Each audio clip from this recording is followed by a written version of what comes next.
Hello friends, hi, this is Ashish. Festival season चल रहा है और हर जगह डिस्काउंट्स लगे हुए हैं। मोबाइल पे, लैपटॉप पे, वॉशिंग मशीन, फ्रिज पे, हर जगह आपको डिस्काउंट्स मिल जाएंगे। बट एक और ऐसी जगह जहां पे डिस्काउंट चल रहा है वो है स्टॉक मार्केट। वॉरेन बफेट बोलते हैं, be greedy when others are fearful and be fearful when others are greedy. इसका मतलब है लालची बनो जब दूसरे लोग भयभीत हों। अगर अभी तक आपने स्टॉक मार्केट में इन्वेस्टमेंट स्टार्ट नहीं करी है तो मैं आपको सजेस्ट करूंगा, बिल्कुल इन्वेस्टमेंट करिए। हर एक इंसान को स्टॉक मार्केट में इन्वेस्टमेंट्स जरूर करनी चाहिए। और आपको नहीं पता कैसे करते हैं तो उसका सबसे पहला स्टेप है कि आपके पास एक डीमैट अकाउंट होना चाहिए।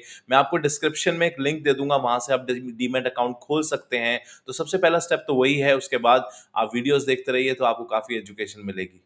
आगे चलने से पहले मैं आपको एक डिस्क्लेमर दे दूं, this video is all about education purpose. तो इस वीडियो में मैं एक स्टॉक के बारे में बात करूंगा। Please don't take this as an investment advice. और अगर आप जानना चाहते हैं कि वो कौन सा स्टॉक है, आज मैं आपको बहुत ही अच्छा स्टॉक बताऊंगा। तो hit the like button and watch the full video to understand the logic कि उस स्टॉक को हमने क्यों सेलेक्ट किया। ये स्टॉक आता है टेक्सटाइल इंडस्ट्री से। India is the second largest producer of textile and garments. Covid 19 से इंडियन टेक्सटाइल इंडस्ट्रीज को भी काफी प्रॉब्लम हुई थी। बट अभी एक्सपेक्टेशंस हैं कि 2025 टू 26 ये इंडस्ट्रीज ऑलमोस्ट 190 बिलियन डॉलर्स तक ग्रो कर सकती है। टेक्सटाइल इंडस्ट्रीज के अंदर तीन मेन पार्ट्स होते हैं, जैसे कि कॉटन, नॉन कॉटन इंडस्ट्री और एक मैन मेड फिलामेंट्स। बट आज जिस स्टॉक के बारे में मैं बात करूंगा इस वीडियो में वो है कॉटन इंडस्ट्री से। और कॉटन इंडस्ट्री ही, अगर आप यहाँ देख सकते हैं, सबसे बड़ा मेजर रोल प्ले करती है टेक्सटाइल इंडस्ट्री के अंदर। जिस स्टॉक के बारे में आज मैं बात करूंगा वो कंपनी तमिलनाडु बेस्ड कंपनी है। और उसके ऑलमोस्ट मोर देन 2000 कस्टमर्स हैं। मोस्टली कस्टमर्स उसके डोमेस्टिक कस्टमर्स हैं, इंडिया बेस्ड कस्टमर्स ही हैं। कंपनी अपना बहुत ही तेजी से एक्सपेंशन कर रही है, जिसकी वजह से उनकी काफ़ी सेल्स इंप्रूव हो सकती हैं 2023 ऑनवर्ड्स। अभी नहीं, 2023 ऑनवर्ड्स काफ़ी सेल्स उनकी इंप्रूव हो सकती हैं। अगर अभी तक आपने लाइक बटन को क्लिक नहीं करा है तो लाइक बटन को क्लिक करिए, सो दैट मैं आपको उस कंपनी का नाम डिस्क्लोज कर सकूं। और कंपनी का नाम है मैरिस स्पिनर्स। ये एक तमिलनाडु बेस्ड कंपनी है, टेक्सटाइल इंडस्ट्री से है। और अब इस स्टॉक का पूरा पोस्टमार्टम मैं आपको करके दिखाता हूं, जिसमें हम बात करेंगे इसके स्वॉट एनालिसिस की। स्वॉट एनालिसिस में हम बात करेंगे स्ट्रेंथ, वीकनेस, थ्रेट्स और अपॉर्चुनिटी। पूरा डिटेल में इस वीडियो को जरूर देखिएगा सो दैट आपको इस पूरा लॉजिक समझ में आए। अब बात करते हैं कंपनी की स्ट्रेंथ्स की। पहली स्ट्रेंथ आती है promoters pledge holding. Promoters pledge holding का मतलब होता है कि कितने कंपनी ने स्टॉक्स प्लेज करके रखे हुए हैं, गिरवी रखे हुए हैं। और यहां पे आप देख सकते हैं प्रमोटर्स ने बिल्कुल 0% स्टॉक्स प्लेज करे हुए हैं। कोई भी कंपनी का स्टॉक प्लेज नहीं है।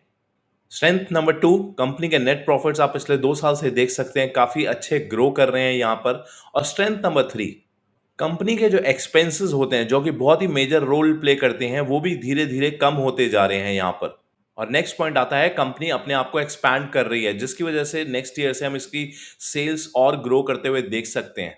कंपनी के पास जो भी थोड़े से डेब्ट्स हैं उसको भी कंपनी यहाँ पर रिड्यूस करती जा रही है पिछले 3 सालों से। कंपनी के एसेट्स भी ग्रो हो रहे हैं। कंपनी का जो वॉल्यूम होता है, डिलीवरी वॉल्यूम, कितने लोग इस स्टॉक को पोर्टफोलियो में ऐड कर रहे हैं, वो डिलीवरी वॉल्यूम भी इसका इंक्रीज होता जा रहा है पिछले कुछ मंथ से। जिसकी वजह से हो सकता है आने वाले दिनों में ये अपना 200 डे मूविंग एवरेज भी क्रॉस कर ले, तो वो भी एक अच्छी बात है। कंपनी का जो कैश फ्लो है, कंपनी का जो ऑपरेटिंग कैश आता है, वो भी हर साल इंक्रीज हो रहा है। तो अगर आप इसकी बैलेंस शीट देखेंगे, इसके प्रॉफिट एंड लॉस स्टेटमेंट देखेंगे, इसकी कैश फ्लो स्टेटमेंट देखेंगे, ये सब ये दिखाती है कि कंपनी अपने आप को बहुत ही अच्छा इंप्रूव कर रही है, जो कि बहुत ही अच्छा एडवांटेज है इसकी स्ट्रेंथ के अंदर। एक और बहुत इंपॉर्टेंट पॉइंट जो इसकी स्ट्रेंथ में ऐड होता है वो है price to earning. Price to earning से आप ये चेक कर सकते हैं कि कंपनी कितनी कॉस्टली है, या ओवरसोल्ड है, या ओवरबॉट है। जिससे बिल्कुल क्लियरली पता चलता है कि कंपनी अभी ओवरबॉट नहीं है, कंपनी बिल्कुल सस्ते आपको प्राइसेस पे अवेलेबल है। इसकी प्राइस टू अर्निंग अभी भी as per to historical price to earning काफी लो चल रही है, वो आप यहाँ पे देख सकते हैं। नेक्स्ट आता है कंपनी की वीकनेसेस। अगर मैं वीकनेसेस में बात करूं, यहां पे मुझे एक ही वीकनेस कंपनी की दिखती है, वो है इसके क्वार्टरली प्रॉफिट्स और क्वार्टरली रेवेन्यू, जो कि पिछले 2 क्वार्टर से काफी कम हुए हैं। लेकिन उसको भी मैं बहुत ज्यादा वीकनेसेस नहीं लेता हूं। उसका रीजन मैं आपको यहां दिखा देता हूं। अगर आप देख सकते हैं, कंपनी हर बार मार्च और जून क्वार्टर में अब उसके रेवेन्यू और प्रॉफिट्स डिक्लाइन होते हैं।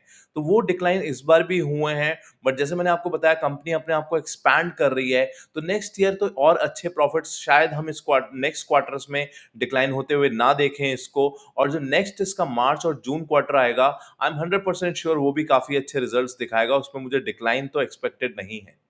तो अभी तक हमने बात कर ली कंपनी के स्ट्रेंथ्स की और वीकनेसेस की। अब बात करते हैं कंपनी की अपॉर्चुनिटीज की, जो कि स्वॉट एनालिसिस का पार्ट है।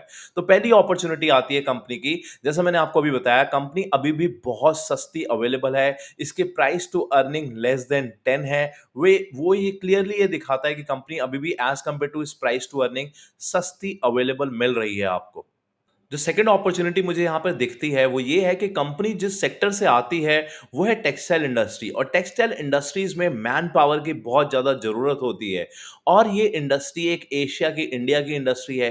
तो एशिया इंडिया के अंदर जो मैन पावर होती है वो बहुत ही आपको सस्ती पर आवर अवेलेबल हो जाती है। अगर आप एशिया में किसी भी कंट्रीज की बात करें, बांग्लादेश, पाकिस्तान, इंडिया, श्रीलंका, यहाँ पे बहुत सस्ती लेबर अवेलेबल होती है। वो एक और अच्छी मुझे अपॉर्चुनिटी दिखती है यहाँ पर। नेक्स्ट अपॉर्चुनिटी है इसकी, क्लोथिंग एक ऐसा बिजनेस है जिसकी वर्ल्ड वाइड डिमांड है। As a human nature, clothing एक ऐसी इंडस्ट्री है जिसकी डिमांड हमेशा है, हमेशा थी, हमेशा रहेगी। और ये सस्ती अवेलेबल लेबर की वजह से, इंडिया में सिचुएटेड होने की वजह से भी, कॉटन यहीं पर बनता है, पूरी मैन्युफैक्चरिंग यूनिट्स यहीं पर है, वर्ल्ड वाइड डिमांड्स बहुत अच्छी है, सस्ता अवेलेबल रॉ मटेरियल है इनके पास, जिसकी वजह से डिमांड पूरे वर्ल्ड में है। और ये काफी एक्सपोर्ट भी धीरे धीरे स्टार्ट कर रहे हैं, इनका एक्सपोर्ट्स भी काफी बढ़ते जा रहे हैं। तो अभी तक जो हमने बात करी वो कंपनी की स्ट्रेंथ्स की करी, वीकनेस की करी, अपॉर्चुनिटीज की करी। अब बात करते हैं बहुत ही इंपॉर्टेंट पॉइंट की, जो कि कंपनी के थ्रेट्स। जब मैंने कंपनी की एनुअल रिपोर्ट पढ़ने की कोशिश करी, वहां पर मुझे कंपनी की एक मेजर थ्रेट्स दिखी। कंपनी ने मेंशन किया गया है कि आने वाले टाइम में एक ही थ्रेट कंपनी को दिखती है, और वो थ्रेट है कि रॉ मटेरियल के प्राइसेस काफी ऊपर जा सकते हैं। उसका रीजन है, बीच में हमने देखा कोविड की सिचुएशंस, उसके बाद हाई इन्फ्लेशन रेट्स, उसके बाद रशिया यूक्रेन की वॉर, ये, और उसके बाद अब जो नया प्रॉब्लम आ रही है वर्ल्ड के अंदर, वो आ रही है ग्लोबल वार्मिंग। तो इस सब से कॉटन के प्राइसेस इंक्रीज हो सकते हैं। वो वॉलिटिलिटी कंपनी शायद हैंडल करे, किस तरीके से हैंडल करे, वो देखना बहुत ही इंपॉर्टेंट रहेगा। यहाँ पर ये कंपनी ने अपने एनुअल रिपोर्ट में मेंशन किया है। बट यहाँ पे मैं आपको एक चीज दिखाना चाहता हूँ, अगर आप कंपनी के एक्सपेंसेस देखें तो कंपनी ने बहुत ही अच्छा मेरे हिसाब से इस चीज को टैकल किया है, क्योंकि कंपनी के थ्रेड्स के अंदर जो एक्सपेंसेस हैं, वो मैन्युफैक्चरिंग कॉस्ट रिड्यूस होती जा रही है। तो जो थ्रेड्स कंपनी ने अपने एनुअल रिपोर्ट्स में मेन प्रेजेंट किए हैं, कंपनी उस पर बिल्कुल काम भी कर रही है यहाँ पे। एज अ डिस्क्लेमर मैं आपको एक चीज और बता देता हूं कि ये स्टॉक मेरे पोर्टफोलियो में है, मैंने भी स्टॉक को में इन्वेस्टमेंट करी है। 70 रुपीज के आसपास मैंने स्टॉक में इन्वेस्टमेंट करी है, और अभी तो 85 से भी ऊपर जा चुका था। मुझे कुछ ही टाइम के अंदर, अभी 1 मंथ ही हुआ मुझे इसमें इन्वेस्टमेंट करे हुए, 25% से ज्यादा रिटर्न्स मिल चुके हैं। मेरे टारगेट्स और भी काफी ऊपर के हैं, तो मैं इस इन्वेस्टमेंट को होल्ड करूंगा। But please don't take this as an investment advice. जैसे मैंने आपको बोला, इस वीडियो को लर्निंग पर्पज से देखेगा।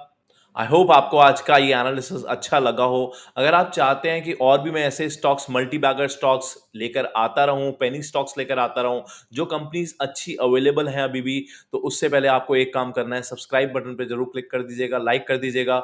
मेरे से जुड़े रहने के लिए और चैनल के सपोर्ट के लिए थैंक यू सो मच।